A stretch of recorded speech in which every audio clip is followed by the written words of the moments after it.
And that's how the theme song goes. True or false? Audition crashed on me again.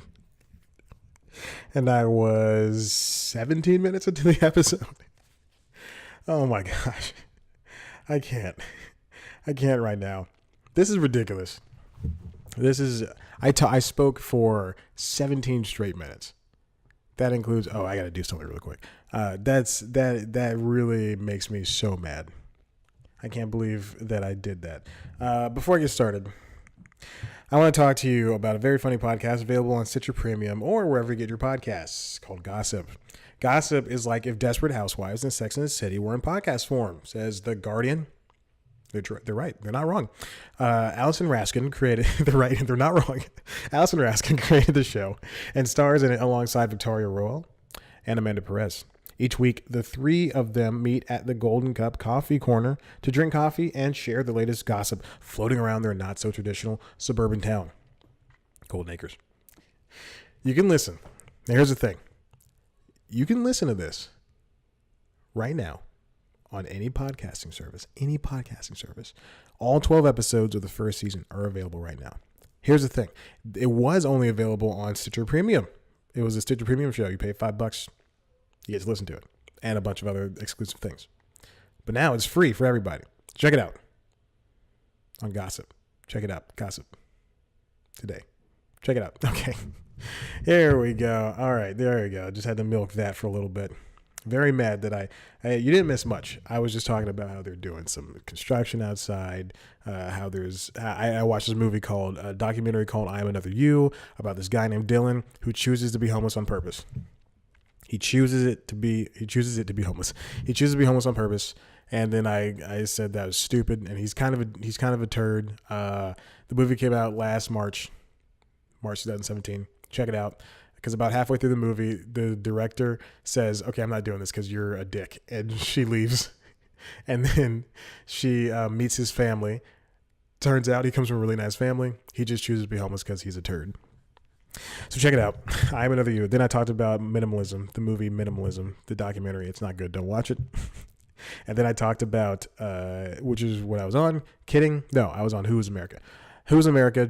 I'm episode 6. It's fine. And then Kidding, starring Jim Carrey.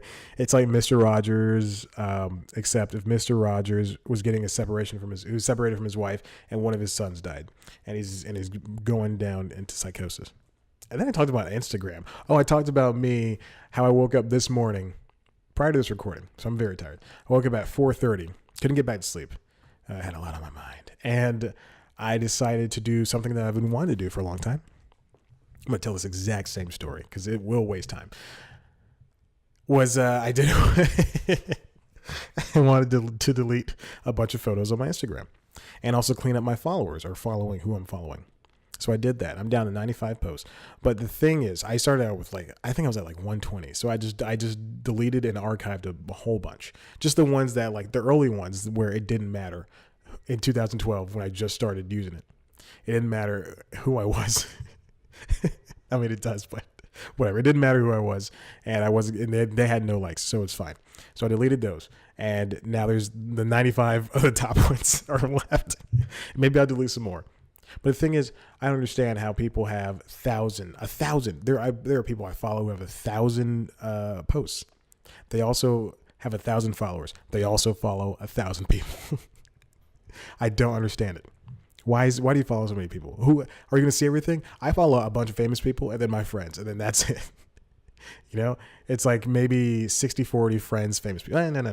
I say 70-30. Yeah, 70-30 famous people, my friends.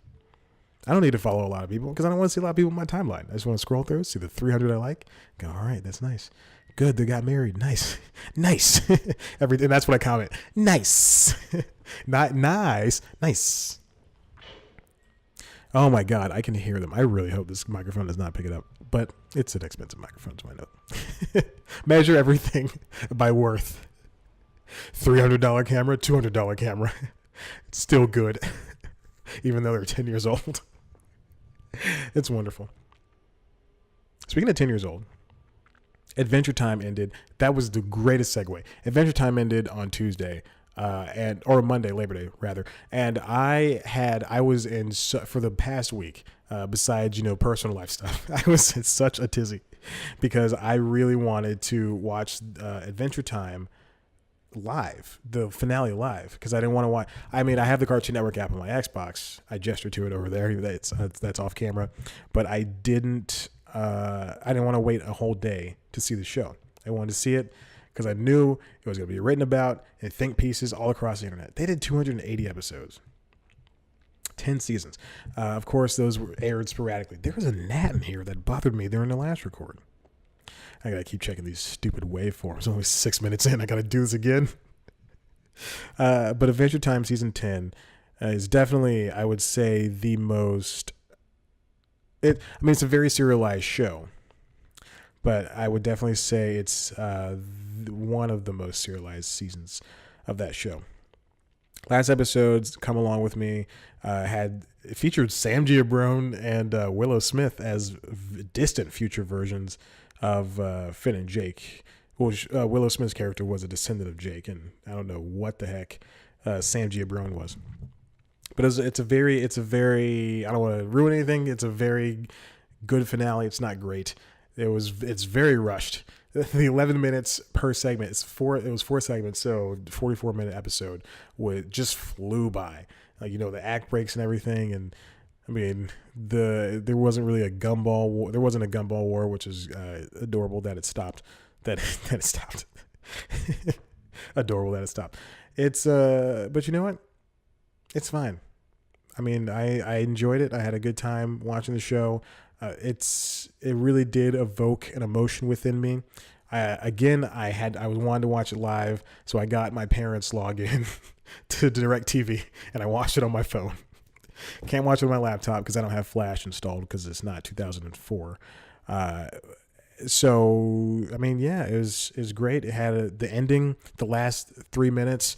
The singing hole, the music hole, rather, sang the theme song, and it showed us an epilogue to the series. The show is going to continue, but not on television. It's going to be television. It's going to be a comic form. So Adventure Time season 11. But I mean, I'm not buying Adventure Time comics because I'm an adult man, and I have nowhere to keep them. As you can see, I have so much room here, but I have nowhere to keep the comics. Oh my gosh.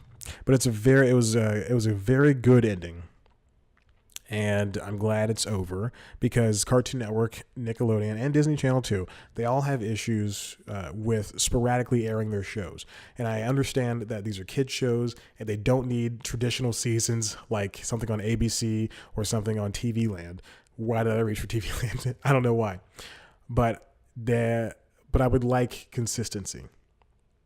When I remember early in the 90s and the early 2000s and the 80s, which I was not alive for, but you get the deal.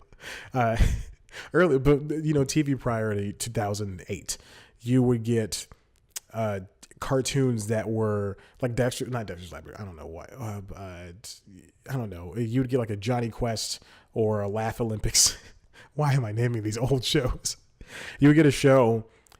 And they would produce, 50 episodes up front, and they would just air them every Saturday for years.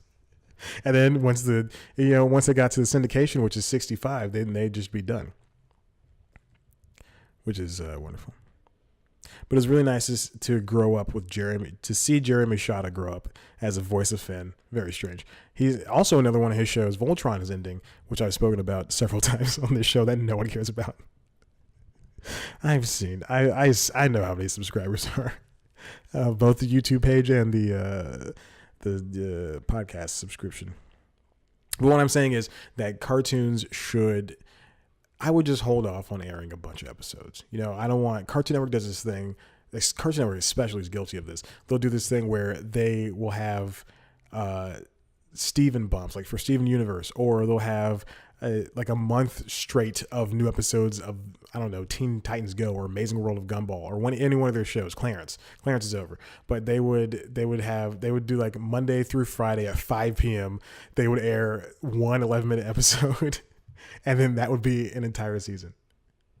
I don't like that. That's not how a TV show should air. What if for Game of Thrones, one of the biggest TV shows in the world, we got one episode a month on HBO? Nobody would watch. Everybody, like, how? One episode a month. Like, what if starting, it's supposed to air next year. So next July, we got one episode every 3 weeks. So July 1st, July 21st, August 18th, just random dates. And they weren't even Sundays. They were like a Friday night. They didn't even advertise it. They advertised it like a week prior, and nobody knew. But there's going to be a movie with Adventure Time, so hopefully we'll see that come through. But I mean, we know what happens to everybody. It's very strange. Yeah, come along with me. Go watch it. For a second, I was just going to sit here and just peruse the internet. Is this thing still going? It's still going, baby. It's still going. I gotta, anyway, keep going. Oh my gosh. Last week I got this really neat desk, and it's over there. I have a new desk where I should be recording this, but it's so much better to record it on the futon.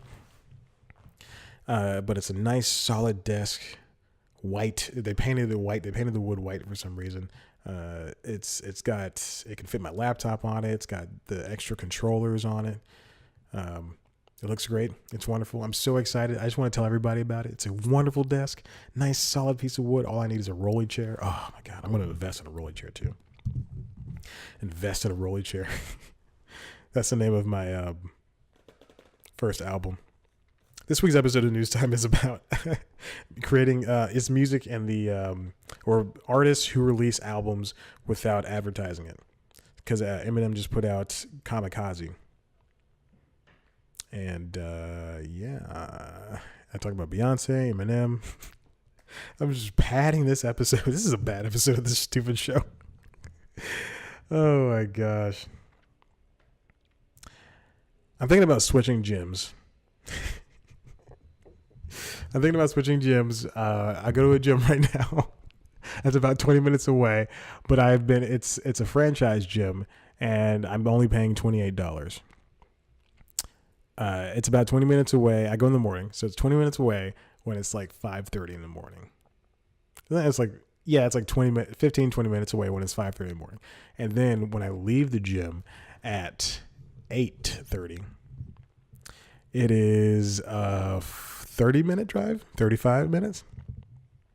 I'm always eating breakfast at a weird time at like 10 o'clock, which is like Saturday times, like 10 o'clock. I'm showering at like 10:30. I don't like it at all. Roy Moore sues Sacha Baron Cohen for $95 million over Who Is America. Oh my gosh! If the recording did not mess up, I would talk about that. But I already talked about Who Is America, and I have nothing fine to say about it. It's an okay show. The last thing in my notes I have here is sitcoms that best depict characters doing their jobs. I remember writing this because I was watching Brooklyn Nine-Nine, and you always see them doing decent cop work. For the longest amount of time, I thought that show was shot in New York. For the longest amount of time. And I realized, I looked on the IMDb, it's shot on a soundstage in LA, which is great, which explains all the cameos and stuff, but still, I thought it was shot in New York. Just like I thought Happy Endings was shot in Chicago. It takes place in Chicago. They have a lot of really good exteriors. When it's wintertime, they really do bundle up.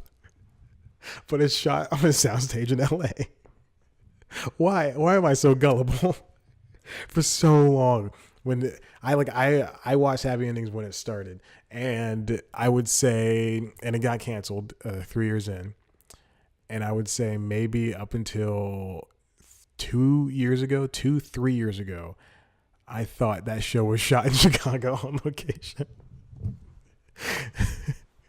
Or it's like Friends, whenever you see them and they go to London, and you're like, is that really London? Because you've never been to London. Is that London? Is that Vegas for real? No, it's a soundstage. No. That's actually Vegas. No, that's really London. Cheers is also really good at the character job thing. Because that's what I like about Cheers, because you could see, there's a lot of things I like about Cheers, but you would see Ted Danson and Woody Harrelson. They'd be behind the bar talking. They'd be giving their lines, and then you just see Ted Danson actually pour a drink, what I learned is a carbonated tea. I learned that when I was just going through Cheers. Like, I had a really good time going through Cheers. Again, 2 episodes a day because I'm crazy. But I used to fall asleep to Cheers, and then one day I just couldn't fall asleep, and I had my eyes closed, and I just heard a joke that was really funny, and I thought, oh, I might as well just watch Cheers. So I watched the majority of the show. There's still episodes that I can't pinpoint. And like in the first season, I want to go back to the first season. What was I talking about? Oh, so yeah, you'd see Ted Danson pour a drink, carbonated tea or a beer. Sorry. Or he'd just go do something else. He'd be fiddling with his hands, and you just see him in the background. One of my favorite things about Cheers is also how you could see an extra in the background, and then they would react to a line that one of the main characters said. That is some fine acting. I mean, it's just so wonderful how the extras had fun, and that's what you want. You want your extras to have fun on the show. Yeah, there were some really beautiful extras in the female variety. Yes, I am sexualizing them. They had some really beautiful extras. I rolled my eyes. If you couldn't hear me roll my eyes, there's some really beautiful extras on that show, and especially in the latter seasons. Like, my oh my, someone went somewhere and said, "You're a beautiful woman. Why don't you want to be on the show? Why don't you want to be on the show? Be on the show." Billy on the Street. Really just taking a hard left. Billy on the Street is coming back thanks to Lyft of all companies. Billy on the Street is coming back thanks to Lyft. And if I can find the actual email that I was just looking at, it's going to return to its short form roots over there on the YouTube channel. Let's look at it. He's going to be 8 episodes. Dang, that sucks. Well, he's a Billy guy. Oh my God. He's a busy guy. But Emma Stone, Tiffany Haddish, Lin-Manuel Miranda, and Kate McKinnon are going to guest star. These new episodes will be posted on Eichner's social media platforms, the Billy on the Street YouTube channel, Funny or Die's social media platforms, and funnyorDie.com. Because they own the rights. They created the show with Billy. Billy's excited. We're all excited. I can't wait. It's going to be great. Did not mean to rhyme any of that stuff on time. And that is how we do it. Oh my gosh. Let's see what else is going on. Well, I just bought 3 months of PlayStation Plus. This is really riveting stuff. I did also bought 3 months of Xbox Live because it was running out. My year was running out. And I only had enough money to buy both of those. Spider-Man, the new Spider-Man game comes out on Friday. I've got nothing to do in my life. I'll be going to Redbox, and I'll be renting that game, and I will be playing it from Friday night until Monday morning. And then I will return it, and then I will never touch that game again. That's what usually happens when I rent a game from Redbox. I've also been getting back into, what is it called? MLB The Show, but I don't have the newest one. I have the one that came out the year prior. Yeah, I'm a year behind. Because it was $10. It was $10 in December, and I said, that is a deal. Do I like baseball that much? And I bought it, and boy, oh boy, it's a good game. MLB The Show is a really good game. The Spider-Man game is it's really good impressions. I can't wait to try it out because I love playing Spider-Man games. I do not like Spider-Man as a hero.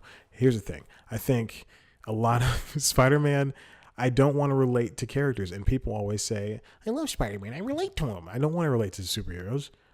I have no reason to. That's why I like The Flash, because he's a really smart guy and he's really fast.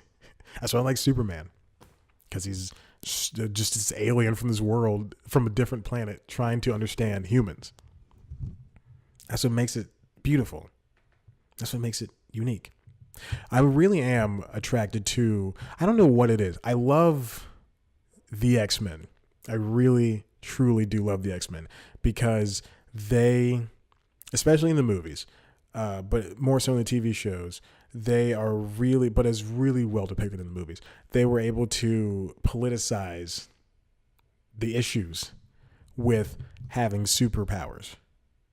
And that's what I really wanted later on. I really wanted Batman versus Superman to do, because there was a scene in the courthouse with all those people and that guy who blew himself up, who would eventually blow himself up because Luthor paid him to, or paid his family, or paid off his debt. I don't know, tricked him to. It's a muddied movie. But I really think that there is room for a political thriller that's based on superheroes. And I think X-Men, X2 in particular, did a really good, and X3 somewhat, did a really good job at making, at putting the issues in the forefront. They would say, like, you know, we see Beast and Storm, I believe in X3 or X2, one of those. It's one of those two. If I'm talking about this, I'm talking about X2 or X3. And again, I haven't seen these movies in years, but it just came up in my mind. But seeing them like go in front of Congress, I believe that was Congress, and talk and say, "Hey, man, mutants aren't bad at all," and you know, the voters, or go in front of the Senate or whatever, and everybody, and the senators and people in the House and everybody's going, and Congress is like, well, I mean, yeah, you kind of are bad. You hurt these people. You can start a military. If you guys want to start a war, then you could kill us all. And then to have Magneto, and I believe in X3, The Last Stand, go, he says something really profound that made me kind of switch sides with him. Like, they need to team up mutants need to team up before humans team up against mutants. Something I'm butchering it, but they make a lot of good points for both sides. Both sides are wrong. Getting really political. I'm going to take a little divergence. I read an article prior to starting this recording of the Constitutionals podcast, available on youtube.com/peoplescomedy, and also on any podcasting service of your choice. But I read an article on the New York Times that ex-Trump lawyer Michael Cohen has a GoFundMe account. More importantly, he was at a power breakfast, with Reverend Al Sharpton, and when no other Democrats would touch him, and they were praying, and it's a power lunch because it's a lunch where they went to this fancy New York restaurant, and people saw them and they wanted to be seen. You know, that's so crazy to me. And now this guy he's living in an apartment in Manhattan, away from his family, away from his wife and his 2 grown children, and now he has a GoFundMe page to raise not expenses, but like a visible, I believe they called it a trust, but I believe a transparent trust. To raise money for a transparent trust, I believe it's $450,000. There's 14 days left, and I think they have like 170 or 130, something like that. And everybody's giving, the left, the right, moderates, everybody's giving. And I think it's, you know, because you don't want a person to suffer. But they said in the article, they said one of his friends who are Republicans said that he felt betrayed by Trump, which I think is hilarious. And now you knew this was going to happen, and now he's got a GoFundMe. Same thing for Stormy Daniels. She also has a GoFundMe. A GoFundMe is oh God, I was going to say something really bad, but based on her profession, I can't say that. And based on this show, this is a clean show. Anyway, GoFundMe is you can give to it. It's a public donation platform where you give to a gore fund. It's people just, you know, like gory horror movies, blood and bones and guts and stuff. Oh my God, what am I saying? But I just think that's so interesting how he has a GoFundMe page. Also, speaking of GoFundMe, this morning I read an article about a homeless man who helped a woman. Oh boy, what is the story? A woman was okay, here he is. So A woman was stuck on the road. Her car broke down. Homeless man sees her. This happened a while ago, like last year. So the woman's stuck on the road. Homeless man says, "Okay, I'll go get gas for you." And he walks down the road at night, goes to get gas, come back. So then the woman and her husband were so taken by this homeless man that they decided to set up a GoFundMe page. The page raised about $400,000 for Johnny Bobbitt Jr., who's the homeless person. The couple are Kate McClure and Mark D'Amico. $400,000. The homeless man has seen about $75,000. This is from CNN. Given the total fundraising was $402,000, with about $30,000 going to GoFundMe for fees, the client should basically receive $300,000. Homeless guy. He has again received $75,000. The couple's attorney said that they gave the homeless man $200,000. No, he has not received that. A lot of stuff there. A lot of interesting stuff. Bobby Whitmore, a spokesperson with GoFundMe, said the company is working with Bobbitt's legal team to ensure he gets support in the form of $20,000 to a bank account while the remaining money is recovered. This is why I don't think you should give money. Don't give money to over the internet to GoFundMe or Kickstarter or Patreon. I understand that people need to make money, especially on Patreon. I understand that that's the goal. And I know that everybody is bad, but I have an issue with giving money to somebody I don't know, who I've never seen before, helping them. And I know I could get sick, and then someone could start a GoFundMe for me, and then somebody could have the same exact issue, But I just think it's so strange, especially with this couple. If this was the homeless guy, if the homeless guy said, "Hey, I want to start a GoFundMe page for myself," I'd be like, "Okay, good, that'd be fine." But this couple started it for him, and they got all this money, and there's just this mismanagement of funds, and now they're saying, "Oh man, we gave him some money." How? And okay, so here's the thing: the homeless man is also about $15 a week is going to drugs. I'm just reading something right now. In an interview with the Philadelphia Inquirer, McClure said she and D'Amico did what they could to help Bobbitt, who was a drug addiction, according to Fallon. The couple told the newspaper they gave Bobbitt more than half the money, but were withholding the rest until he gets a job and is drug-free. Fallon said that his patient plans to participate in a month-long rehab program. But apparently, I believe he spends about $15 a week on drugs. Something like that. I read that somewhere, and I can't, for the life of me, find that article. But I just think it's so strange. But don't give money. Don't give money over the internet. Give it directly to homeless people. Like this morning, well, every morning, when I come home, I get off at Freedom Parkway exit in downtown Atlanta, and to turn left, you gotta wait at a light. You gotta turn left, and the two left lanes that turn left. Homeless people always patrol that one area that's going onto the highway, coming off the highway, and they live there. There's an area under a bunch of underpasses. You can see just a bunch of homeless people living there, but there's always one or two homeless men just walking up and down, kind of like those like firefighters collecting money in the boots. And they're just patrolling up and down. Just, "Hey man, give me some money. Hey," just looking you in the eye like, "What's up?" Give me some money, like calling you out. They're talking to themselves. And I'm not making light of it. I'm not making a joke. I'm not trying to make fun of them, but just saying, I see them all the time. Sometimes you don't know. Not the last time, because that'd be really bad if it was the last time. This is a couple years ago, but one time I was in Chattanooga, and I was going into a CVS in North Shore. So if you've ever been to Chattanooga, if you go across the river to where the houses are, essentially, from downtown Chattanooga, just go across the river, and there's a CVS there, right there. You'll see it all the time, every time you go across the river, because there's nothing to do in Chattanooga. You could just see everything from everywhere, which is very true. So go across the bridge. 3 bridges. You can choose the walking bridge, the Veterans Bridge, and the other one. I don't know the other one.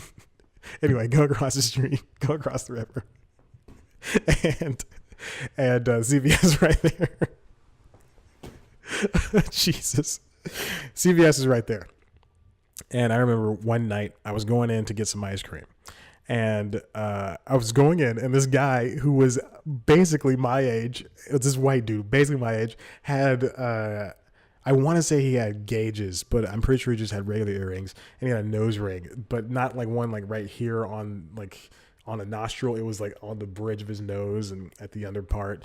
And he was wearing a sweatshirt from like a punk band and some black shorts, black shoes, and some white socks. And he was sitting cross-legged right outside the front door of CVS.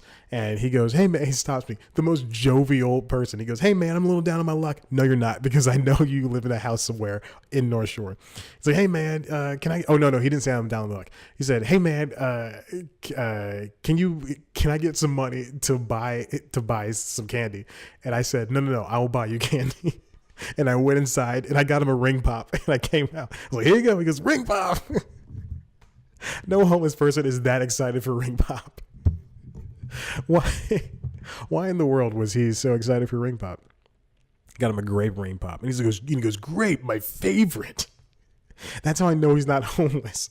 He's just a guy just hanging out, just asking for money. There's another time when I used to drive. I had two really clunker cars. Well, actually, no, one was really reliable, the Honda Civic. It was a green 2000 Honda Civic. It had manual windows. The air barely worked. The heat did not work when you needed it to. Same thing, I also had a Mustang, like a 99 Mustang. That was also green. For both forest green, and that one, the air and heat did not work. But it was I remember the first day I had that car, I was driving through my neighborhood, and like a stupid child, I did press on the gas pedal all the way to see, what noise it would make and how fast it would go in the neighborhood. Don't ever do that. But the gas pedal it didn't get stuck. It broke and it wouldn't stop accelerating. And I remember freaking out because I only did it for like 2 seconds. I was like, and then it stopped, and then the gas pedal just kept going, and I was like, "Oh no, this is crazy!" So I had to brake all the way home.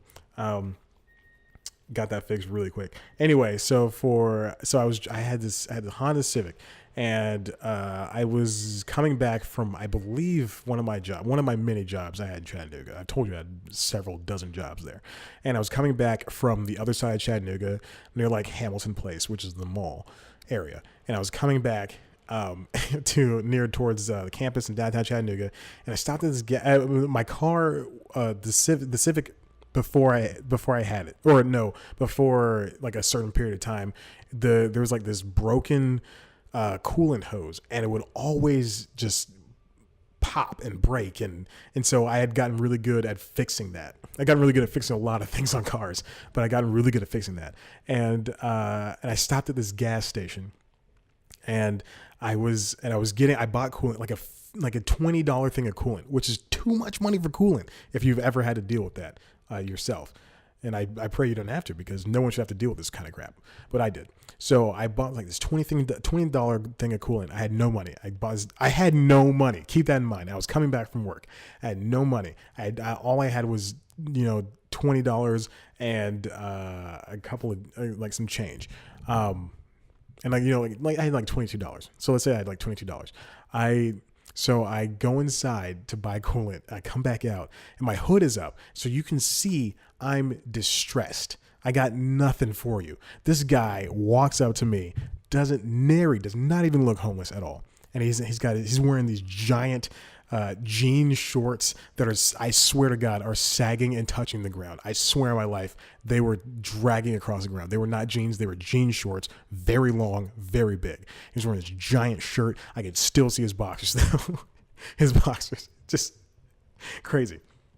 He walks up to me, a black guy goes, "Hey man, hey man, you got some man. My girl kicked me out, man. I ain't got no money on me, man. Man, you got some money on you?" And I was like, I was I come back from work, and I go, "Well, this," and I go, "My car's broken, and I'm just trying to get the next 5 miles without my car breaking down." And I go, "You know what? This is all going in my head." And I go, "You know what? I should just give him money."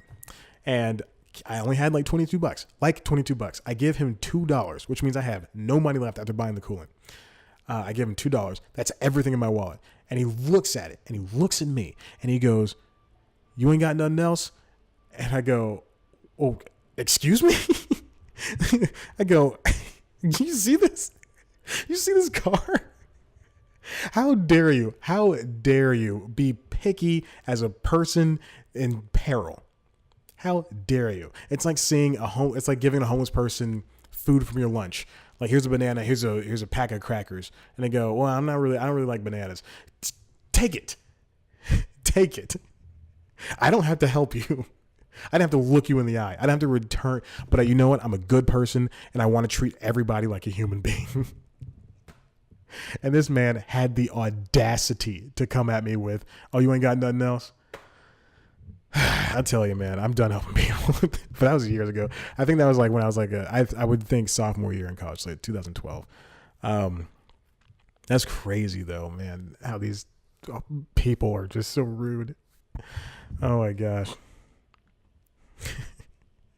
That made me so mad. I can actually feel it. I can actually feel the anger that I had at that guy. I was so angry, and I kept trying to tell that story to people, and no one believed me. Okay, so before I go, I want to talk to you about something else. Well, as I do, actually, no, okay, here we go. Blake Wexler is a comedian, and he has he's a Philadelphia comedian, Boston comedian. He's got a new album that's out right now. Actually, it's 2 days it'll be out. So not right now, but in 2 days. It's out September 7th. And it's called Stuffed Boy. The album art is very funny. Blake Wexler is a chart-topping comedian whose sophomore album, Stuffed Boy, is coming out September 7th, 2018. They wrote Poised. I forgot to say Poised. It's going to come out on Audible, and it's available for pre-order right now. So at the time of this recording, it's available for pre-order. 2 days from this recording, it's available on Audible. In the future, it'll probably be available still. The album was recorded at UCB in Los Angeles and introduced by Todd Glass, who left the 12 years of voice messages that Blake Wexler released for the world to hear. On Stuffed Boy, Wexler jokes about night terrors, taking PMS medication for a hangover, and his gleeful discovery of a legendary pitcher's LinkedIn account. To close it all out, Blake tells a 17-minute, deeply personal, emotional, and darkly funny story about a family illness. I've heard Blake Wexler. Why did I say seen? I've heard Blake Wexler. Very funny man. So check it out. Audible, September 7th, Stuffed Boy, Blake Wexler. Get into it. I got a couple of things for C+ Comedy coming down in the pipeline. Maybe a new podcast. Well, definitely a new podcast. Not maybe. Definitely a new podcast, and but not with just me. And actually, it's still going to be a serious podcast, so that's going to be great. But I'll talk about that later on. This is another episode where Audition crashed on me, and I go on for a long time. That camera just shut off, so I'm gonna shut up. If you like what you heard or saw, why don't you head on over to the website cpluscomedy.com, where there are some things sometimes. You can follow us on Twitter at cpluscomedy. Follow me on Twitter at Chad Black White. Like us on Facebook. Go to the YouTube page. Go to the YouTube page, youtube.com/cpluscomedy, where you can see the video version of this podcast as well. So if you want to see me just sitting here talking, cutting through some camera angles, that's what you get. But you can also watch the premiere show, which is called News Time, which is the show that's been going on for 5 years now. 200 Deep. No. It's been going on for 4 years now. 200 Deep. Excellent show. I make fun of it all the time. I really just crap on it, but it's a really good show. And it's also it's like The Daily Show, but if The Daily Show was really bad. So, and it's only about entertainment news, not real news. So take that as you will. But this week's episode, it's a weekly news show, and this week's episode is kind of a continuation of last week's episode about music, essentially. And like I said earlier in this episode, we talk about Eminem's and other surprise albums that released, and where it came from, and the culture behind it, and why they do it, why artists do it. All this, I'm just gesturing. So check it out. Check out all the other things I told you about in this show, in this episode. I'm going to hang up now because they're really raring up out there in that construction. So thank you for listening. I appreciate you and I love you. Goodbye.